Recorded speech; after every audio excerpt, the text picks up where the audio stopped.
자, 방송합시다. 오늘은 사기의 봉선서입니다. 봉선서 권 28 봉선서 제6.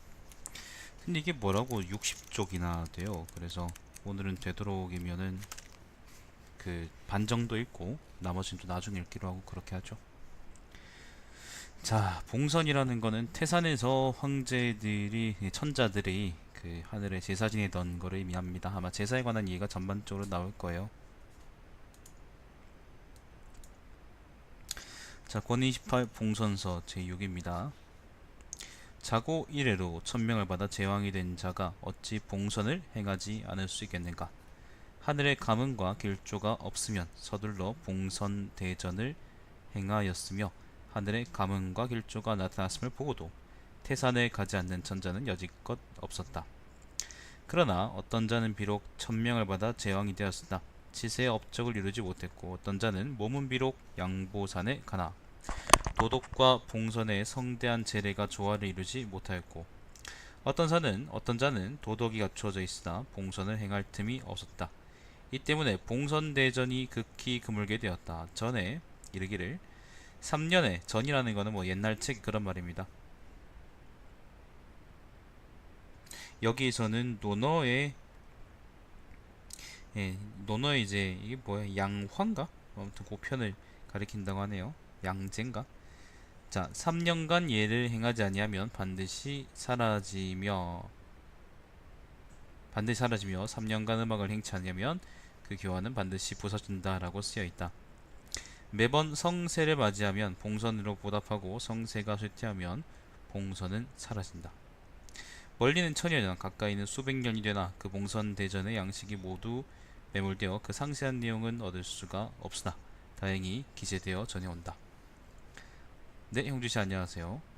상서의 수는 선기옥형으로서 천체를 관찰하여 칠정을 살폈다. 칠정이라는 거는 달하고 별 5개. 아무튼 뭐 달별, 그 다음에 5개 별이라고 하는데, 수성, 금성, 그 다음 달, 화성, 목성, 토성인가요? 아닌데, 그럼 6개인데 다른 별까지 합해서 7개인가? 자, 아무튼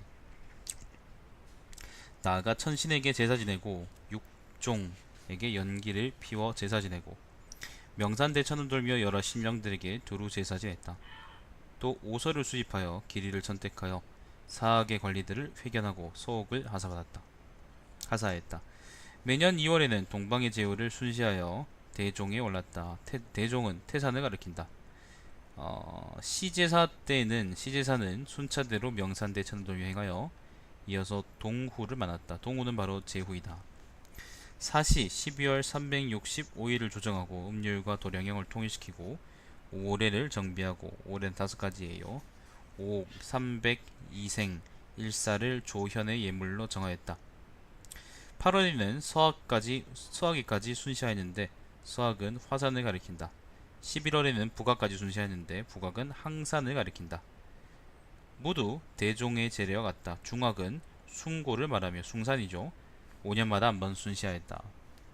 태산은 여기, 항산은 이쪽, 그 다음에 그 화산은 이쪽, 그 다음 숭산은 이쪽입니다.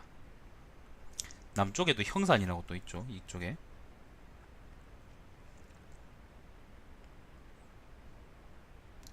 하우가 순의 제도를 이은 이후 14대 공갑제에 이르러 도덕이 사악하여 귀신을 섬기자 전신은 그의 경거망동을 증오하여 2마리의 용을 빼앗았다.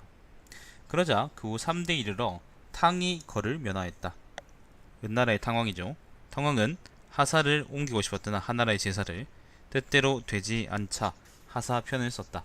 그 후 8대 태무제 때 이르러 뽕나무와 당나무가 조정에서 공생하고 있었는데 하룻밤새 2팔로 끼어낼 만큼이나 크게 자라 태무는 이를 크게 두려워하였다. 이에 이척이 요기는 덕을 이기지 못합니다. 요사스러운 기운은 이라고 말하자 태무가 덕을 쌓아 뽕나무와 당나무가 모조리 고사하였다. 이척이 무함을 칭찬하니, 무함이라는 거는 그거요, 무당을 칭찬하니 무함이 이때부터 성하였다. 그 14대에 이르러 무정제는 부열을 발탁하여 제상이 기용하니 은나라는 다시 흥하여 고종이라고 칭하였다. 한 번은 꿩이 구정의 귀에 날아와 앉으니 부정은 이를 두려워했다. 구정이라는 것은 왕조의 권위를 상징하는 9개의 소치죠. 이에 조기가 덕을 함양하시옵소서라고 하자 무정이 이에 순응하여 그의 제위기간 내에 제위기간 내내 오랫도록 안녕하였다. 이후 3대째인 은나라의 주왕은 포악하고 음탕하여 무왕에게 토벌당하였다. 이러볼 때 개국 군주는 신중하며 근면하지 않는 자가 없었으나 이후로 갈수록 점차 태만해졌다. 주관에 동지가 되면 남쪽 교회에서 천신에게 제사 지내고 장일의 도리를 맞았으며 하지가 되면 자신에게 제사 지냈다. 모두 음식과 음악과 무도를 사용하여만 신령이 흠향할 수 있었다. 천자는 대신에 명산대천에서 제사 지냈는데 오학은 삼공의 예우로서 제사 지냈고 사독은 제후의 예우로서 제사 지냈으며 제후들은 각자 영토의 명산대천에 제사 지냈다. 사독이란 장강, 황하, 회수, 제수를 말한다. 제수는 이 근처에 있는 강이고요. 황하는 요거고 그 다음 회수는 요거고요. 장강은 요거죠. 그죠? 큰 강입니다. 천자가 제사 지내는 곳을 명당 또는 벼공이라고 하며 제후가 제사 지내는 곳을 반궁이라고 한다라고 전해져 내려온다.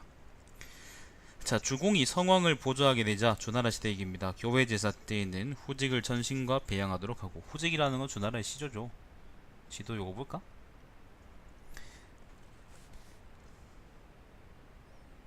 종묘제사 때에는 명당에서 문왕을 상제와 배양하도록 하였다. 하나라가 흥기하자 토신의 제사가 제정되었고 후직이 농사를 일으킨 뒤부터는 곡신의 제사가 생기게 되었다.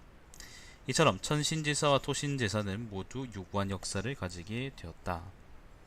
주나라가 은나라를 멸한 지 14대에 이르자 제도는 점차 쇠약해지고 이학은 폐기되고 제후들의 행동은 방자하게 되어 주나라 유왕은 견융에게 패하여 주나라는 나급으로 천도하였다. 자, 서쪽 진나라 양공이 견융을 공격하여 주나라를 구하자 그 공로로 그는 제후의 대열에 서들게 되었다. 진나라 양공은 제후가 되었는데도 거처를 서쪽 변경해 두고 스스로 소호신에 대한 제사를 주관해야 한다고 여겼고, 서치를 만들어 백제라는 거는 신화 속의 사방 천재랍니다. 아무튼 뭐 있겠죠. 백제에게 제사단인데 그 희생으로 유구, 황소, 저양을 각각 한 마리씩 바쳤다. 16년 후 진나라 문공이 서쪽 진나라의 문공이 동방으로 와서 사냥하다가 견수와 위수 사이까지 오게 되어 정도의 점괘를 친히 기라했다. 진나라는 요즘 서쪽 진나라요.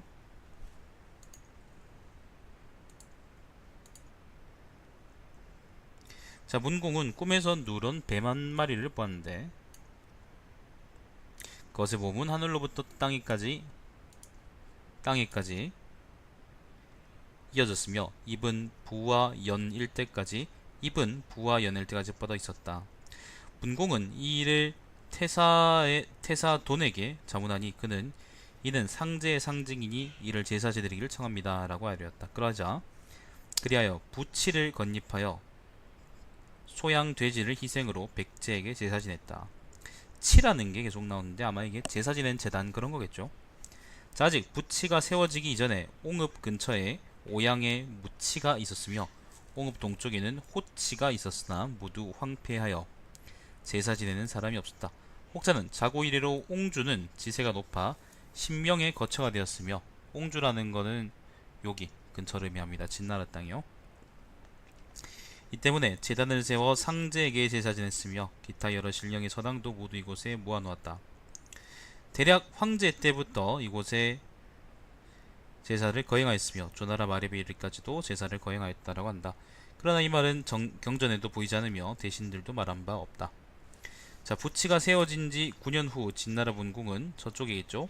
하나의 옥석을 받게 되어 진창산 북쪽의 산비탈의 성을 축조하고 그 옥석을 제사 지냈다. 그것의 신령은 어떤 때에는 해가 지나도 한 번도 오지 않다가 유성처럼 어떤 때는 1년에 몇 번이나 왔다. 내려올 때는 항상 밤이었으며 유성처럼 광채를 발하였다.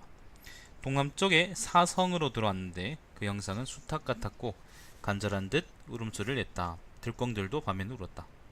소양, 돼지 각기 한 마리씩을 희생으로 제사 지냈는데 이를 진보라고 불렀다. 자, 부치가 세워진 지 78년 후 진나라 덕공이, 서쪽 진나라요, 덕공이 즉위하여 옹에 정도할 것을 점치니 후대의 자손이 국경을 황하유역까지 넓힌다고 해서 마침내 옹에 정도하였다. 정도했다는 것은 뭐 그 수도를 정했다 그런 말이겠죠. 자, 옹의 제사는 이때부터 흥기하였다. 제사 때마다 매번 3마리의 흰털 징승으로 제사 지냈다. 또한 복사를 지었으며 4곳의 성문에 개의 사지를 찢어서 걸어놓고 독충의 재앙을 방지하였다.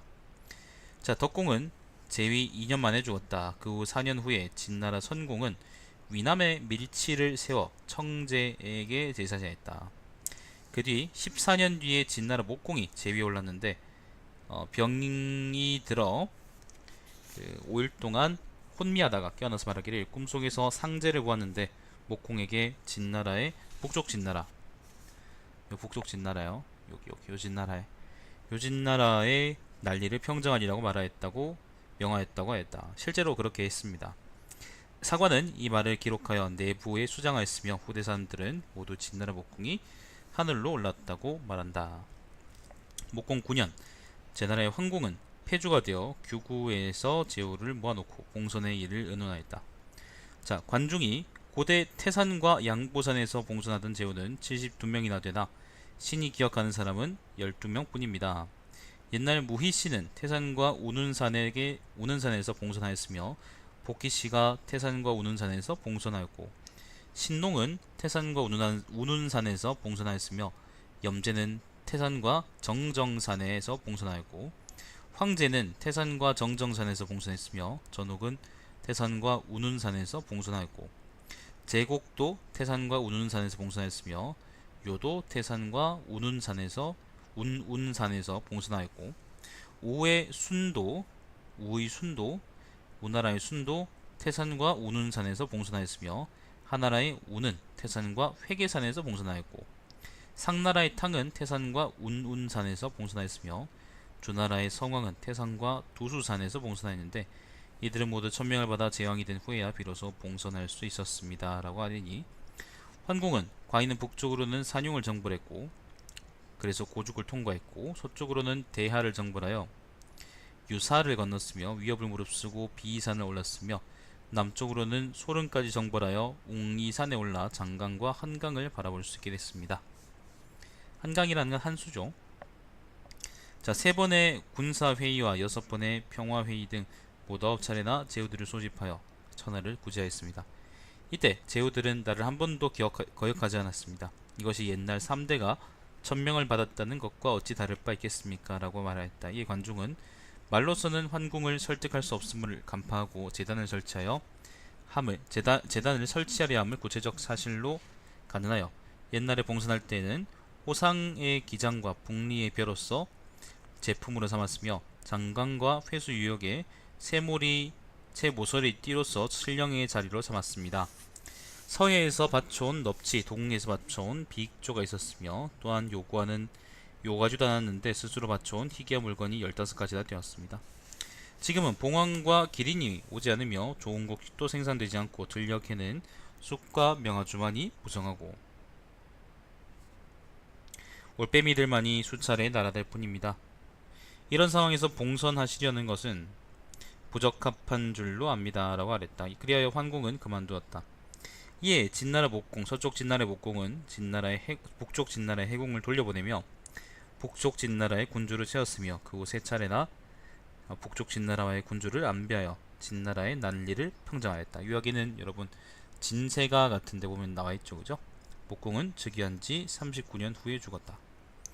그 100여 년 후 공자는 육경을 논술하였다. 경서에는 성을 고치고 출현한 새로운 왕들이 간략하게 기술되어 있었는데, 태산과 양부산에서 봉선한 제왕들이 70여 명이라고 쓰여 있었으나 그들의 제품에 대한 기술은 볼 수 없었다. 그 이유는 아마도 정확하게 기술하기 어려웠기 때문으로 여겨진다. 어떤 사람이 체라는 제사의 일에 대해서 물으니 공자가 모른다. 만약 어떤 사람이 체제의 일을 안다면 그가 천하를 다스리는 일은 손바닥에 물건 보듯이 쉬울 것이다 라고 말한 적이 있다.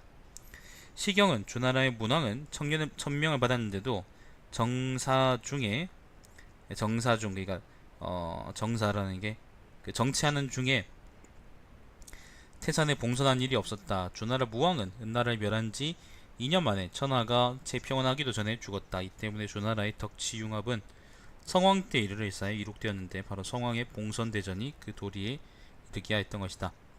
이후 제후 각국의 대부들이 정권을 잡았으며 노나라의 이씨는 월권하여 태산에서 제사를 거행하였는데 공자는 이를 비웃었다라고 쓰여있다. 진짜 제사에 관한 이야기군요. 자, 이때 장홍은 법술로서 주나라 영왕을 섬겼는데 이 때문에 제후들은 주나라 영왕에게 조연하려고 하지 않아 주나라 왕조는 쇠약해져서 장홍의 죄를 다스릴 수가 없었다. 그리하여 장홍은 공공연하고 대담하게 귀신 활동을 행하여 이수를 쏘는 의식을 제정하였다. 이수란 조연에 참석하지 않는 제후들의 대표이다. 쏜다고? 신괴의 힘에 의존하여, 신기하고 괴이한 힘에 의존하여 조연에 참석하도록 제후들을 굴복시키고 싶었던 것이다. 제후들은 이에 불복하고 북쪽 진나라의 사람이 장홍을 잡아 죽였다. 주나라 사람들이 법술과 신괴를 말한 것은 장홍으로부터 시작되었다. 100여 년 후에 서쪽 진나라의 영공은 오양에 상치를 설치하여 황제에게 제사 지냈으며 하치를 설치하여 염제에게 제사 지냈다.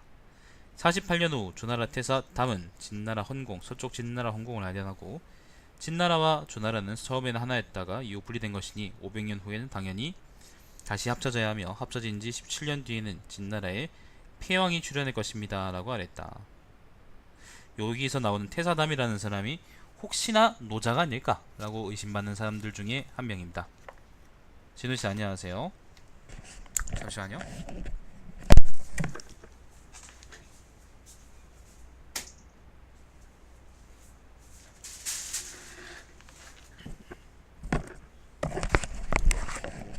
그럼 노자에 대해서는 제가 여러 차례 설명해 드린 적이 있기 때문에 노자 한비 열전을 읽어보세요 여러분. 거기 노자에 관한 얘기를 제가 많이 해놨습니다. 자, 어디까지 읽었노? 네, 역양에서 그 황금이 떨어지니 진나라 원궁은 스스로 오행 중 금에 속하는 길주를 얻었다고 여기고 휴치를 설치하고 백제에게 제사 지냈다.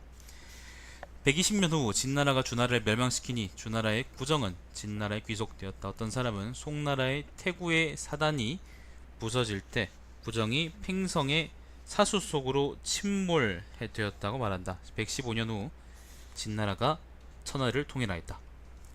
자, 지도 바꿉시다.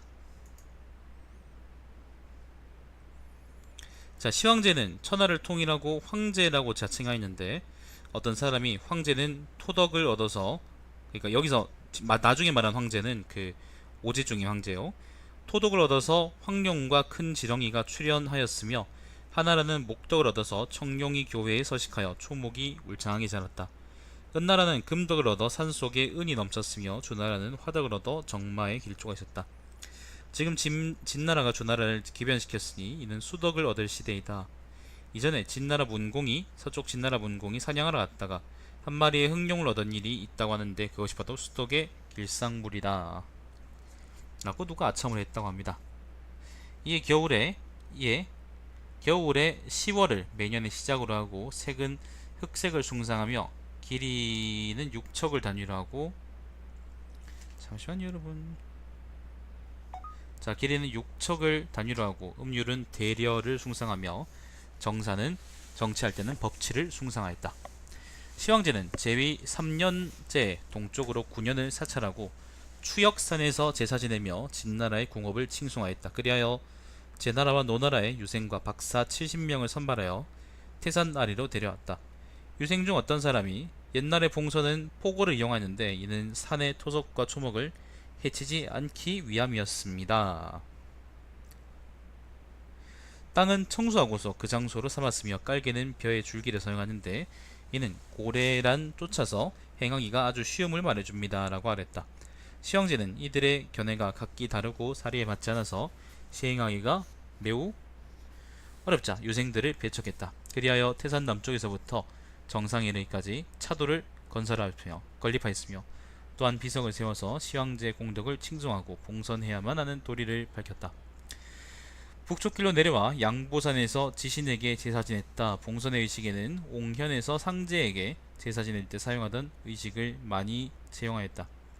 봉선의 기록들은 모두 은밀하게 보관되었으므로 세인들은 이를 기록할 수 없었다.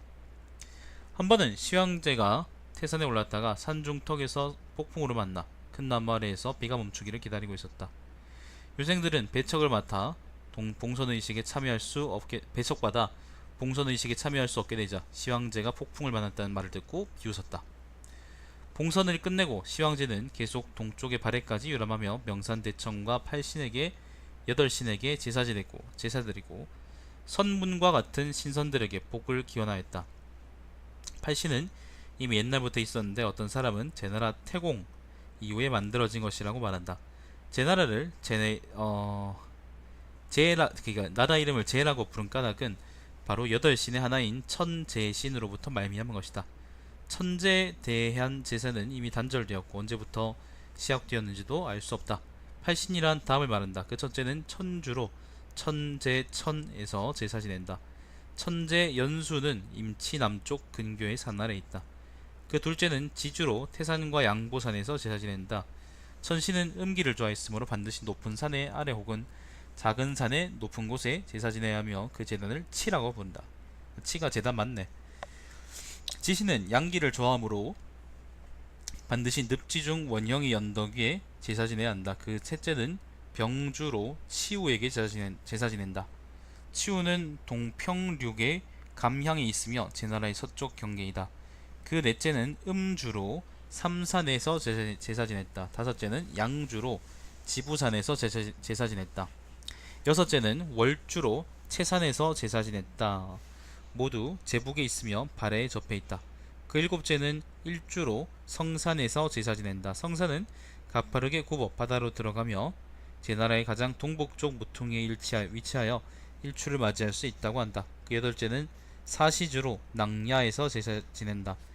낭야는 제나라의 동쪽에 있으며 1년 운행의 시작을 기원한다. 팔신에 대한 제사는 모두 한 마리의 가축을 사용하며 사제인과 옥비단 등의 제품은 약간씩 증감할 수 있다. 제나라의 위왕, 선왕 때부터 취연의 부류들은 요거는 이제 음양 오행가 쪽 얘기하는 겁니다. 자, 종시 오덕의 운행을 농하였는데 진나라가 황제라고 칭한 이후 제나라 사람들이 이 이론을 시황제에게 상주하자 시황제는 이를 받아들였다. 송무기, 정백교, 충상에서부터 시작하여 마지막에 선문고까지 모두 연나라 사람으로 육체에서 해탈하여 경원을 귀신부리에 의탁하는 등 선도가의 법수를 시행하였다. 취연은 음양주운 이론으로서 제후들 간에 유명하였으며 또한 연나라와 제나라의 해상의 방사들이 그의 이론을 계승하였으나 통달할 수 없어 이때부터 황당기귀하며 아부영합하는 자가 흥기하였는데 그 수를 헤아릴 수 없었다. 반대로 해석하면은 그 취연의 이론이 정상적으로 해석되었을 때는 기괴하지 않다는 얘기입니다. 사리에 맞다는 얘기죠. 자, 제나라의 위왕과 선왕, 연나라의 소왕 이래로 사람을 바다로 파견하여 봉래, 방장, 영주를 찾도록 하는 일이 잦아졌다. 전설에 의하면 이 삼신사는 발해 중에 있어서 그 길이 멀지 않았으나 없습니다. 여러분, 선인들은 배가 도착하는 것을 걱정하여 곧 바람을 일으켜 배를 멀리 보냈다고 전해진다. 이미 그곳에 가본 적이 있는 사람들은 선인과 장생불사의 약이 모두 거기 있었으며 산 위에 물체, 새 짐승들의 색깔은 모두 흰색이며 공잔들은 모두 황금과 백은으로 건축하였다고 한다. 그런 거 없습니다, 여러분. 자, 이직거리에 아직 거기에 도착하지 않았을 때 멀리 거기서 바라보면 삼신사는 천상의 배군과 같으며 거기에 도달해보면 삼신사는 오히려 수면 아래에 처해있는 듯하다. 배가 막 다다리러 가면 바람이 배를 밀쳐내어 시종 거기 도달할 수가 없었다. 속세 제왕 중 그곳을 속세 제왕 중 그곳을 흠모하지 않는 자가 없었다. 시황제가 천하를 통일한 후 방사들이 해상의 신선 전설에 관하여 말하는 횟수는 그 수를 헤아릴 수가 없었다. 시황제는 친히 해상으로 나아갔다가 삼신산에 도달하지 못할까 두려워 동남 동녀를 데리고 해상으로 나아가 이 삼신산을 찾도록 사람들을 파견하였다. 배가 해상에서 돌아와서는 바람을 만나 도달할 수 없었다고 변명하고서는 비록 도달하지 못했지만 삼신산을 확실히 보았다고 말하였다. 2년째 시황제는 다시 해상을 순유하며 낭야에 도달하고 항산을 거쳐 상당으로 되돌아왔다. 자, 그로부터 5년 후 시황제는 남쪽으로는 상산까지 순유하고 회계산에 올라 해상으로 가서 삼신산의 장생불사약을 얻기를 희망했다. 그러나 얻지 못하고 귀경하는 도중에 사고에서 죽었다. 자, 이세는 원년에 동쪽으로 갈석을 순유하고 해상 남쪽을 따라서 내려와 태산을 지나 회계산에 도달하여 이 일에 의거하여 신령에게 제사 지냈다. 또한 시황제가 배운 비성 옆에 문사를 조각하여 시황제의 공덕을 표행하였다. 이에 가을 제후들이 진나라를 배반하여 3년에 이세가 피살되었다.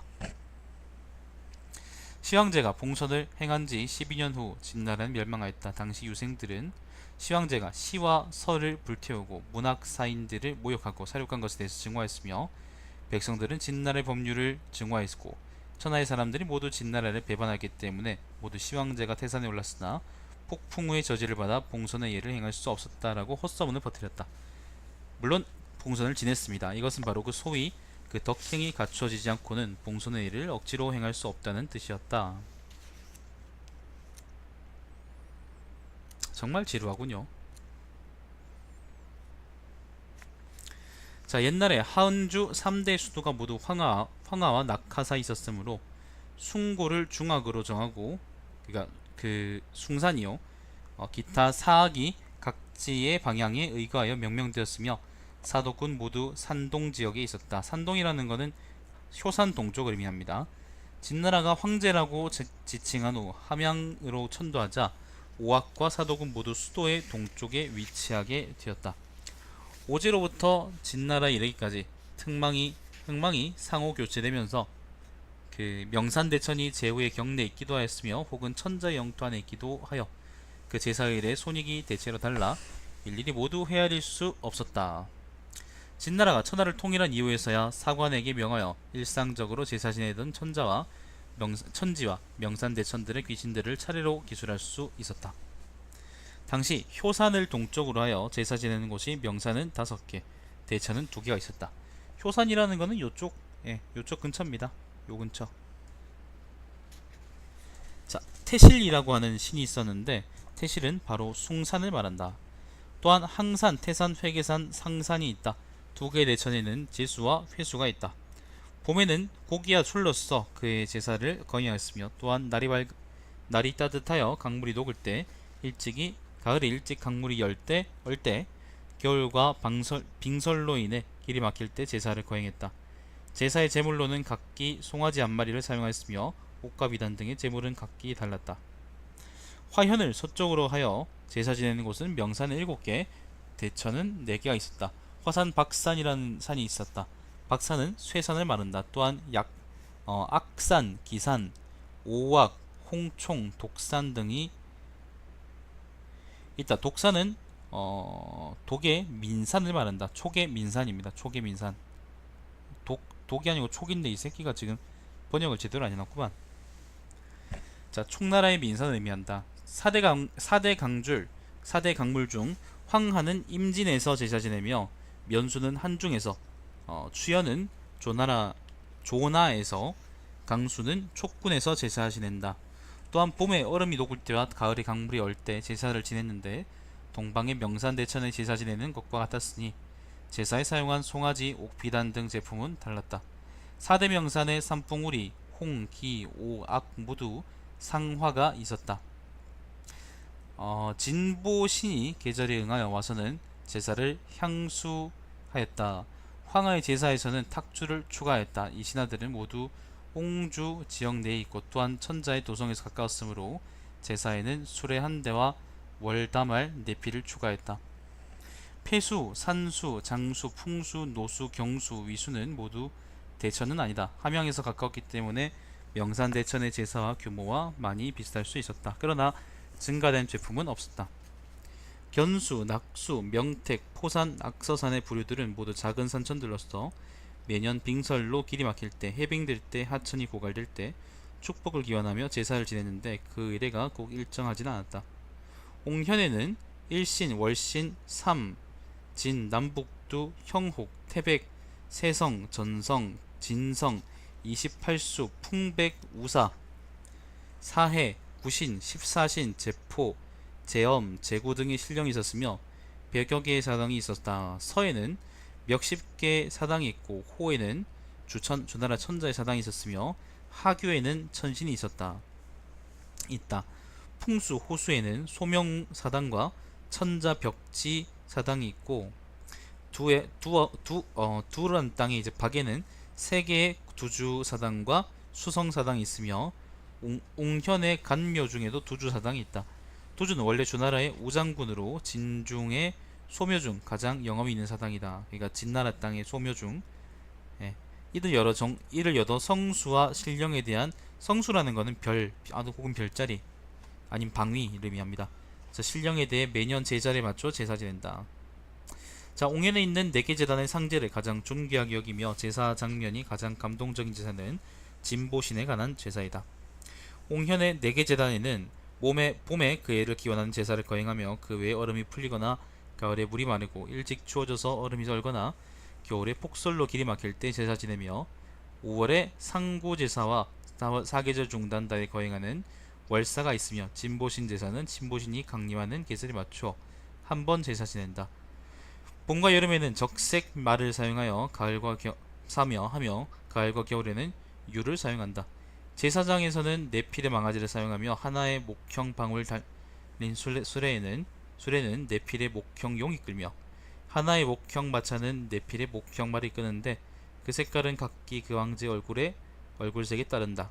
어린 황색 소와 어린 양은 각기 4마리이고 옷과 비단은 각기 일정한 수량이 있으며 소와 양은 산채로 매장하며 조와 두 등의 얘기는 사용하지 않는다. 교회 제사는 3년에 한 번 있다. 진나라에는 겨울 10월을 그의 시작으로 여기므로 천자는 매년 10월에 재개하고 교회에서 상제계 제사 지낸 후 봉화를 궁전까지 이르게 하고 함양궁 부근에서 절을 올리는데 의복은 흰색을 종상하며 기타 연구는 일반의 제사와 같다. 서치, 휴치는 진나라의 통일 이전과 같으며 천자가 친히 가지 않는다. 저산들 지금도 있습니다. 지겨워 죽겠다. 항산이 어디 있더라? 장가계가 항산 근처인가? 아무튼 그 유명해요. 지금도. 진짜 재미없네. 자, 이 모든 제사들은 태축에 주관하며 매년 기일에 맞춰 제사 지낸다. 그 외 명산대천 모든 귀신 80불에 대해서는 천자가 그것들의 재단에 지날 때 제사 지내며 떠나면 그만둔다. 9년 및 멀리 떨어진 곳의 사당에 대해서는 천자가 명한 제사주관 관원의 관리 대상에서 제외되어 그곳의 백성 스스로가 제사 지낸다. 주관 관원 중 비축이 있는데 만약 재앙을 당하게 되면 그는 제사를 거행하여 축복을 기원하며 그 재앙을 관원과 백성에게 전가한다. 비축이라는 건 뭐 관직 이름이겠죠?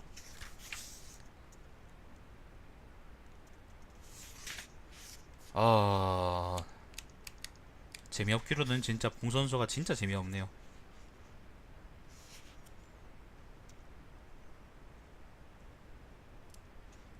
지금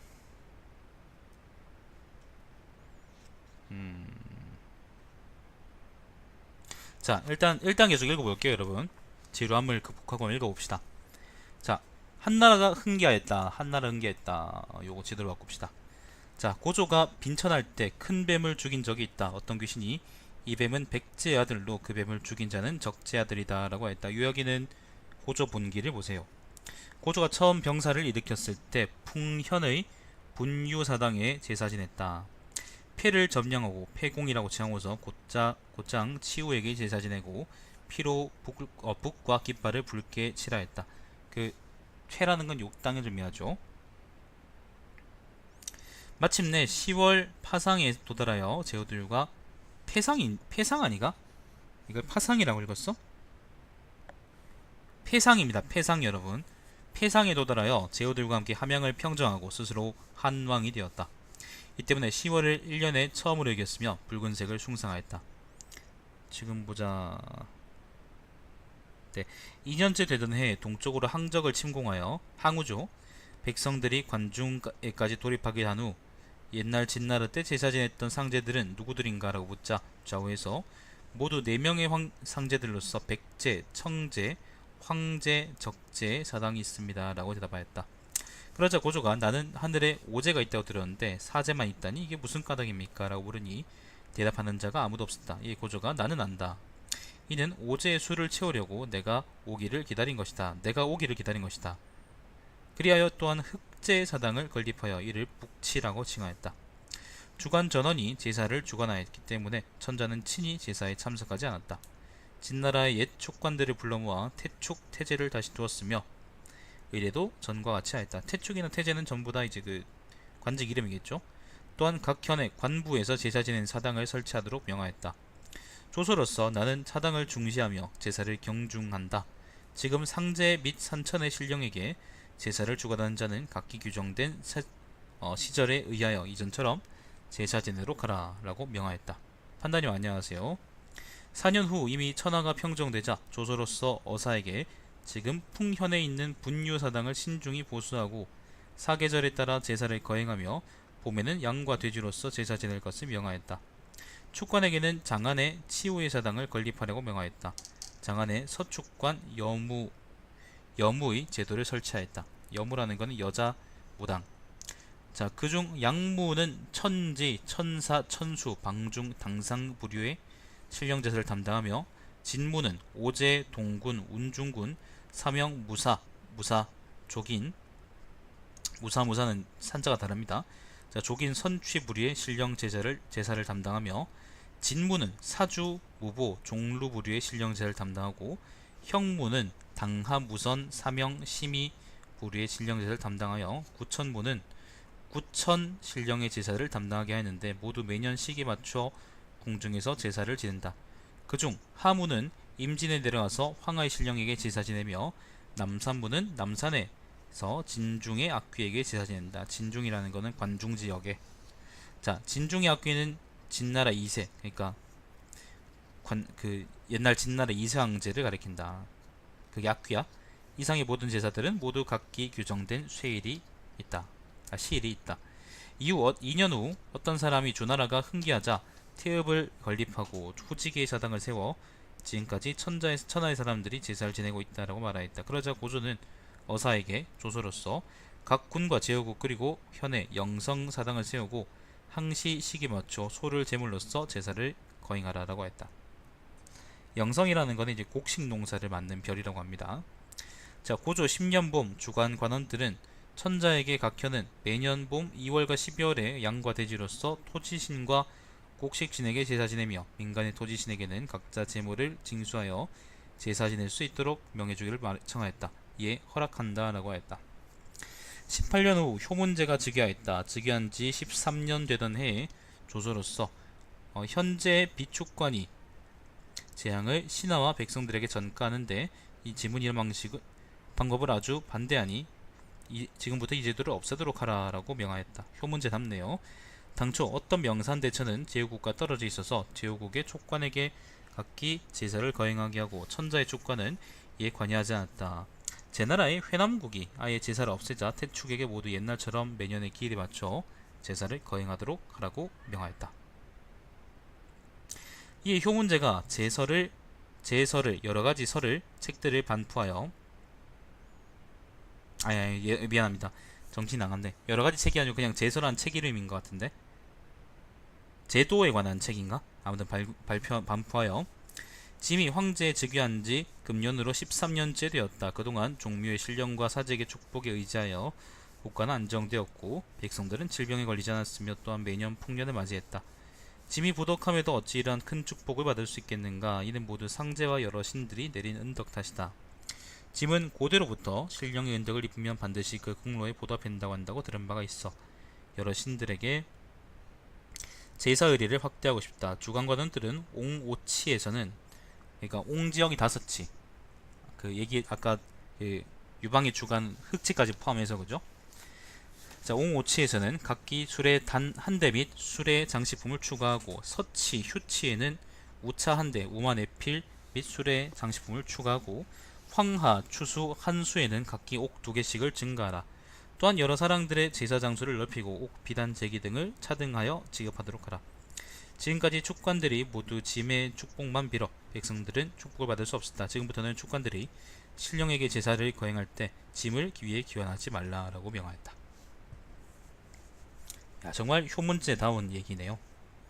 자, 노나라의 방사 공손신은 원래 진나라는 수덕을 받았고 지금의 한나라는 이를 계승하였는데 오덕의 순환에 의하여 추산해보면 한나라는 마땅히 토덕을 받았으며 토덕을 받은 색깔을 바꾸어 황색을 숭상해야 할 줄로 압니다 라고 상수했다.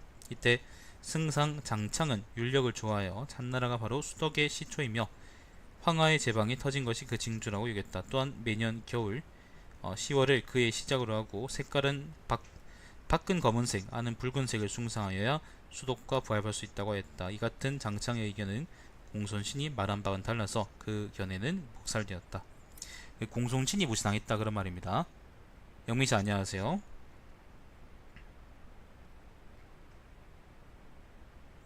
어디가 읽었노? 자, 3년 후 황룡이 성기에서 출현하였다. 그 문제는 한나라 문제는 곧 공손신을 불러 박사 임명하였고, 왜냐하면 황룡이라는 게 흙의 상징이거든요. 흙이 노란색하고 통하니까. 자, 여러 유생들과 함께 역법을 개정하고 복식의 색깔을 개정하는 일에 초안을 세우라고 하였다. 그의 여름 조서를 내려 기이한 신물이 성기에 출현하였으니 황룡이요 백성들에게는 피해가 없으며 매년 수확이 좋도록 할 것이다. 지금 교회에서 상제와 여러 신들에게 제사를 지내려 하니 예관들은 방안의 상황에 의하여 허심탄회하게 짐에게 말하도록 하라 라고 하니 주관 관원들은 옛날의 천자는 여름에 친히 교회 제사를 거행하였는데 교회에서 상제에게 제사 지냈기 때문에 이를 교사라고 칭했습니다 라고 아뢰었다. 교사라는 것은 제사 이름입니다 여러분. 그리하여 이에 여름 4월 중에 문제는 수차례 친히 옹성의 오치 사당에서 제사를 거행하였으며 예복은 적색을 숭상하였다. 그 다음에 조나라 사람 신원평은 구름의 기운을 보고서 황제에게 장안의 동북쪽에 신기가 나타났던데 오체를 이루어 5가지 색채를 이루어 색채라 그러는 게 맞나? 아무튼 5가지 빛깔을 이루어 마치 관면을 쓴 관리의 형상입니다. 어떤 사람은 동북쪽은 신명이 거주하는 것이며 서쪽은 신명의 묘지라고 말합니다. 지금 북쪽에서 신기가 나타났음은 하늘이 내린 길조이니 마땅히 사당을 세워 상제에게 제사를 지내 거행하야만 하늘에게서 내린 그 길조에 부응하는 것이 됩니다 라고 하랬다. 그리하여 위양에 오제사당을 건립하였는데 오제는 한 사당에 함께 있으며 각각의 상제는 하나의 전당에 거하게 하였다. 마주보고 각기 5개의 대문이 있는데 그 색깔들은 전내의 상제와 일치하게 하였다. 제사에 사용하는 것 및 모든 일에는 옹성의 오치와 같았다. 아, 정말 재미없다. 정말 재미없군요. 정말 재미가 없습니다 여러분.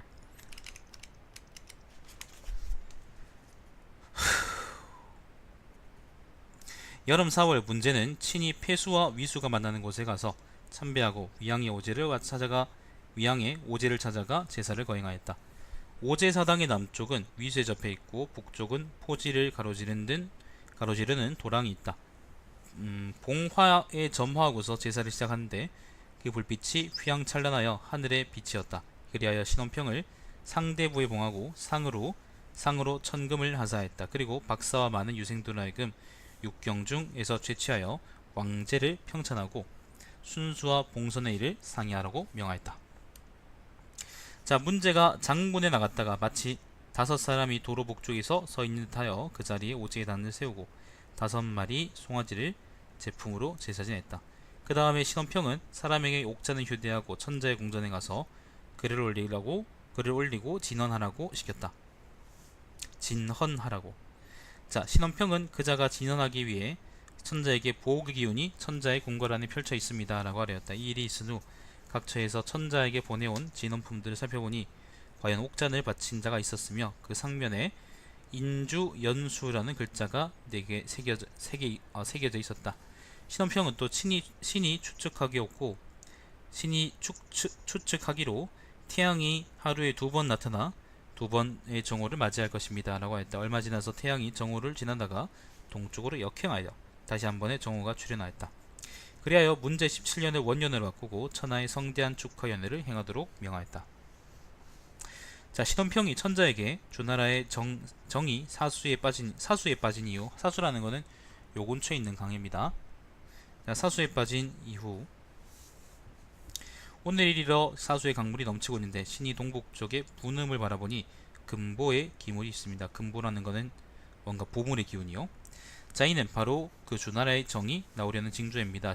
징조가 보이는데도 이를 찾지 않는다면 어찌 것이 스스로 세상에 나올 수 있겠습니까? 라고 하리니 천자는 분음의 남쪽에서 사당을 짓도록 하고 제사를 통해 주나라의 정의 출현을 기원하였다.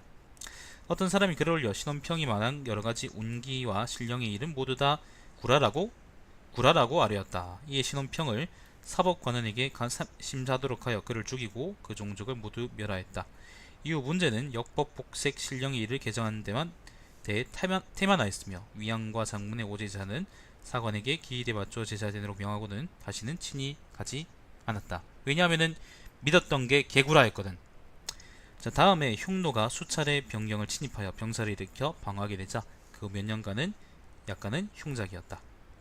몇 년이 지나자 효경제가 즉위하였다. 16년 사람들은 각기 기일에 맞춰 예전처럼 제사를 거행하였으며 더 이상 새로 건립되는 사당이 없이 지금의 천자에 이르렀다.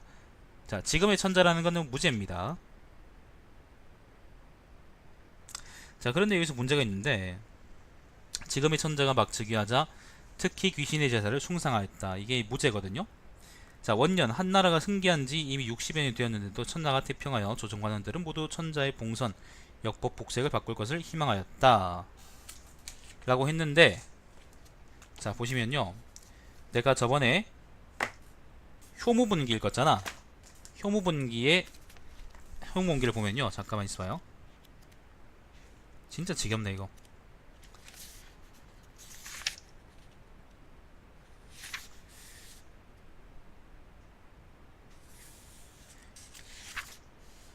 효무분기에 딱 요런 말이 있었는데 그렇지 않나?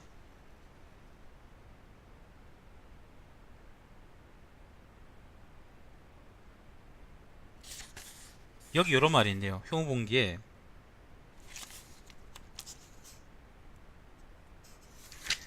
효무왕제는 제위에 오르자 더욱 공손하게 귀신에게 제사 지내는 일을 받들었다. 원년 한나라가 건국된 지 60여 년이 흘러 천하는 태평무사였다. 조정의 관원들은 모두 천자가 봉선을 거행하고 역법 복색 등의 제도를 고칠 것을 희망하였다. 그리고 내가 방금 읽은 그 문장은요, 원년 한나라가 흥기한 지 이미 60년 되었는데도 천하가 태평하여 조정관원들은 모두 천자의 봉선 역법 복색을 바꿀 것을 희망하였다. 같죠, 그죠? 그 다음 문장은 뭐냐면은, 자, 효문봉기의 그 다음 문장은요, 천자는 육아학설을 숭상하여 현량한 출신의 선비들을 불러들였는데 조관, 왕장 등의 문장에 박하기 때문에 공경 대신에 임명하였다. 자, 봉선서의 그 다음 문장은 뭐냐면은, 천자는 육아의 학설을 숭상하여 현량을 뽑았는데 조관, 왕장 등은 문학으로서 공경이 되었다. 같죠, 그죠? 내용이 같아요. 자, 6년 후 두태호가 죽자 그 다음에 문학유생은 공손홍 등이 임용되었다. 6년 후에 두태호가 붕어하자 그 이듬해 천자는 문학지사인 공손홍 등의 인재를 불러들였다. 이게 무슨 말이냐면은, 내가 옛날에 효무봉기를 처음 읽을 때 그런 얘기를 했어. 효무봉기는 봉선서의 것을 그대로 뺏겨 적은 거다. 어떤 쓰레기 새끼가 이걸 적은 거다 라고 내가 얘기한 적이 있어. 그리고 지금 내가 내 눈으로 다시 한번 확인하네요. 봉선서의 지금 효경제까지의 그 이야기는 봉선서의 오리지널이고요. 보니까 그 효무본기에 있는, 그러니까 뭐라 그러나, 이거 그 효무제 이후의 이야기는 내 생각에는 지금 보니까 봉선서하고 효무본기가 같아요. 지금 누가 누구 걸 뺏긴 건 모르겠어. 아마 효무본기를, 그러니까 봉선서에 원래 있던 글을 효무본기를 어떤 새끼가 나중에 가필하면서 나도 사마천전 잘 써봐야지 이렇게 딸딸을 치면서 이걸 옮겨 넣은 것 같아. 글자가 이렇게 똑같을 수가 없어요. 문장이 글 구조도 똑같고요. 그래서 봉선서에서 내가 이걸 다 읽으면 미친놈인 것 같고, 그죠? 쭉 넘어가서 그 보면 또 문성장군 돼진 얘기도 나오고 그렇습니다. 그 다음에 그 유철이가 미쳐가지고 제사 지내는 이야기도 나오고요. 자, 그 쭉쭉 넘어가지고 그 무죄 얘기가 끝날 때부터 다시 한번 읽어보죠. 그 이후에는 또 글이 다를 테니까, 그죠? 아, 내가 그 효무본기 읽을 때도 진짜 토할 것 같았는데 그 똑같은 기분을 지금 느끼고 있어요, 여러분.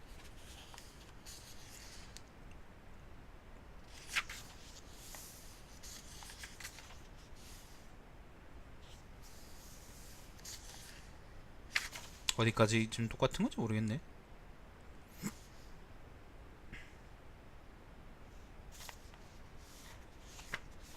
어디까지가 똑같은 건지를 모르겠네요. 여러분 아시나요, 혹시?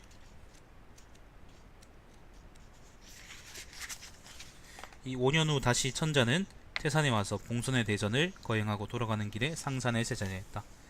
자, 5년 후 다시 태산에 와서 봉선대전을 거행하고 돌아가는 길에 항산에서 제사 지냈다. 라는 문장이 여기 있어요. 하나는 항산이고 하나는 상산이네. 이거는 문제의 휘가 항이기 때문에 그걸 피휘한 겁니다. 여기 이제 표무본기의 거의 마지막 문장이고 봉선서에도 그러니까 예. 그러니까 지금 효무본기에 어떻게 나와 있냐면은 자, 뭐 그 이때부터 귀신에게 제사 지내는 이야기를 하는 방사들이 더욱 많아졌지만 그 결과가 어떠했을지는 눈에 보인 듯하다라는 문장이 있고 그 다음에 태상홍은 말하였다라는 말이 있어요.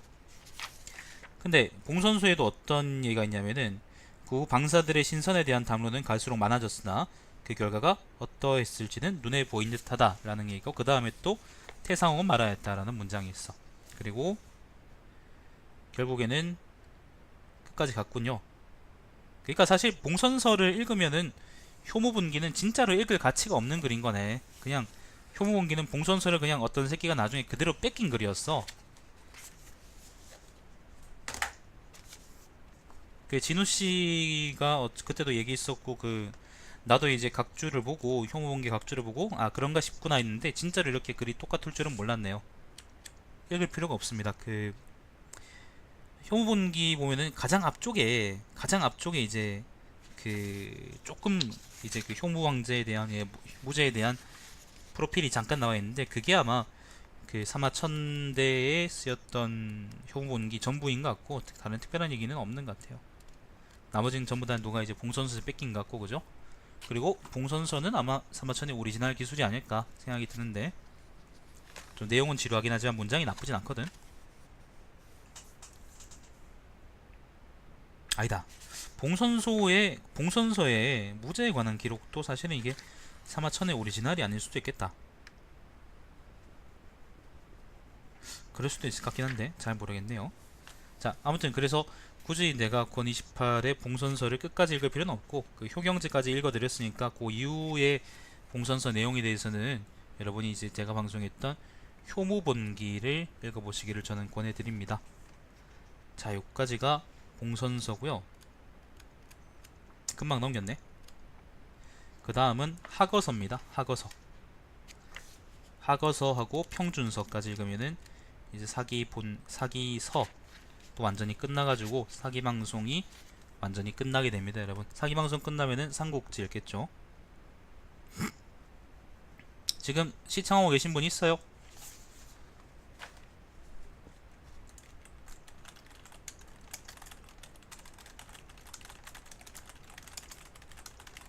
아무도 없나요? 도대체 시청 중 4명이랬던 거는 도대체 어떤 사람들인가? 아, 계신다고요?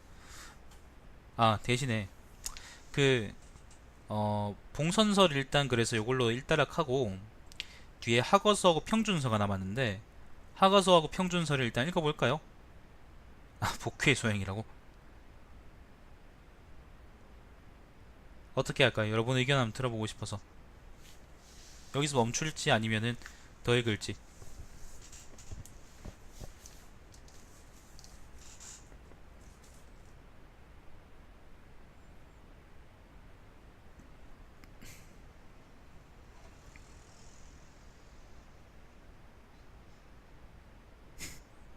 봉선사가 좀 지루하지 않았을까? 학어서는 이제 좀 재밌지 않았을까요?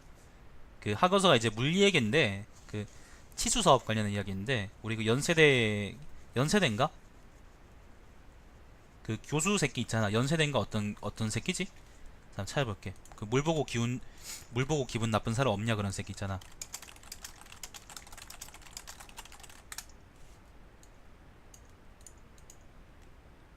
그 새끼 어디 교수 새끼죠? 아하, 연세대 토목공학과 교수 새끼가 한 말이었구나. 그래. 연세대 그니까 토목공학과 교수 새끼가 어떤 얘기를 했냐면은, 그 물 보고 기분 나쁜 적 있어요? 없잖아요 라고 했거든요. 되게 띠꺼운 표정으로. 그것이 알고 싶다에 나와서 그런 얘기를 했는데, 그 학어서가 결국에는 물에 관한 이야기이기 때문에 아마 그 연세대 교수의 말을 우리가 신임한다면, 그래도 박사학위 따고 뭐 공부 꽤나 한 새끼 아닙니까, 그죠?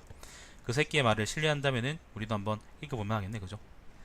한번 학어서 읽어봅시다. 그러면 영상 끊을게요.